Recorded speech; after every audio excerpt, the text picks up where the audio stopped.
धीरूभाई अंबानी कभी मेले में भजिया बेचते थे। रिलायंस इंडस्ट्रीज के फाउंडर धीरूभाई अंबानी ने मात्र 1,000 रुपए से रिलायंस इंडस्ट्रीज की शुरुआत की थी। 6 जुलाई 2002 को जब उनकी डेथ हुई तब तक रिलायंस 62,000 करोड़ की कंपनी बन चुकी थी। इस दौरान उन्होंने कई उतार चढ़ाव को पार किया। आज मैं धीरूभाई अंबानी के संघर्ष से सफलता की बड़ी कहानी को कुछ शब्दों में लिखने का प्रयास कर रहा हूँ। आइए जानते हैं धीरूभाई अंबानी की सच्ची और प्रेरणा देने वाली सफलता की कहानी के बारे में, जो हमें जानना बहुत जरूरी है।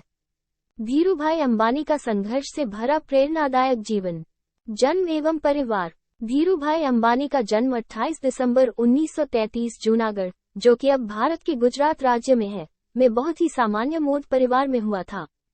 हीराचंद गोवर्धन दास अंबानी और जमनाबेन अंबानी के 3 पुत्र व 2 बेटियां थीं, जिसमें धीरूभाई अंबानी उनके दूसरे पुत्र थे।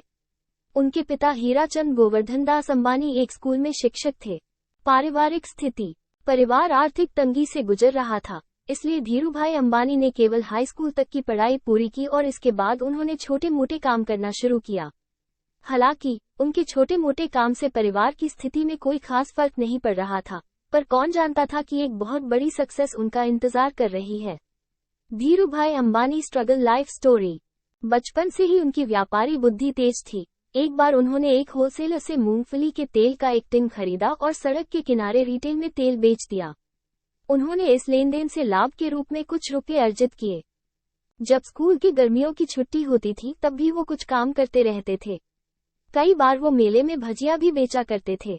RADAG के मुताबिक 1949 में जब धीरूभाई अंबानी 16 वर्ष के थे तो नौकरी की तलाश में काबोटा नामक शिप से यमन के अदन शहर पहुंचे, जहां उनके बड़े भाई रमनीक लाल पहले से ही एबेसी एंड कंपनी कार्यरत थे।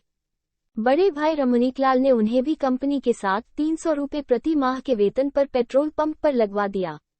2 सालों बाद एबेसी एंड कंपनी जब शेल नामक कंपनी के प्रोडक्ट्स की वितरक बनी तो धीरूभाई अंबानी को अदन बंदरगाह पर कंपनी के फिलिंग स्टेशन में मैनेजर बना दिया गया।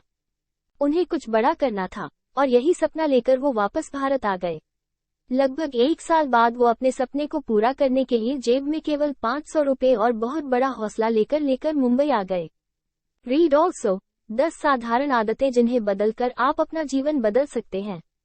काफी सारे संघर्ष और पूंजी की कमी ने भी धीरूभाई अंबानी के इरादों को पिघलने नहीं दिया और एक छोटे से कमरे, एक मेज, 3 कुर्सी, टेलीफोन और सिर्फ 2 सहयोगी के साथ रिलायंस कॉमर्स कॉरपोरेशन की रूपरेखा बना ली। उस समय भारत में सबसे ज्यादा मांग पॉलिस्टर की थी और विदेश में भारत के मसालों की थी। उनकी कंपनी भारत से मसाला भेजती थी और वहां से पॉलिस्टर के धागे मंगाती थी।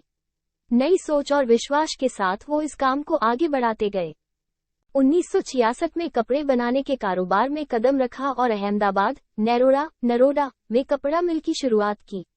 उन्होंने विमल ब्रांड की शुरुआत की, जो कि उनके बड़े भाई रमनीक लाल अंबानी के बेटे विमल अंबानी के नाम पर रखा गया था।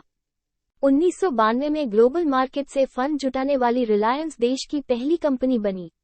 2000 के आसपास रिलायंस पेट्रोकेमिकल और टेलीकॉम के सेक्टर में आई और धीरूभाई अंबानी देश के सबसे रईस व्यक्ति बनकर उभरे और 6 जुलाई 2002 को धीरूभाई अंबानी अपनी यादें छोड़ गए। हालांकि वो आज हमारे बीच नहीं है, पर आज भी लोग कहते हैं कि यदि बिजनेस करना है तो धीरूभाई अंबानी से सीखो।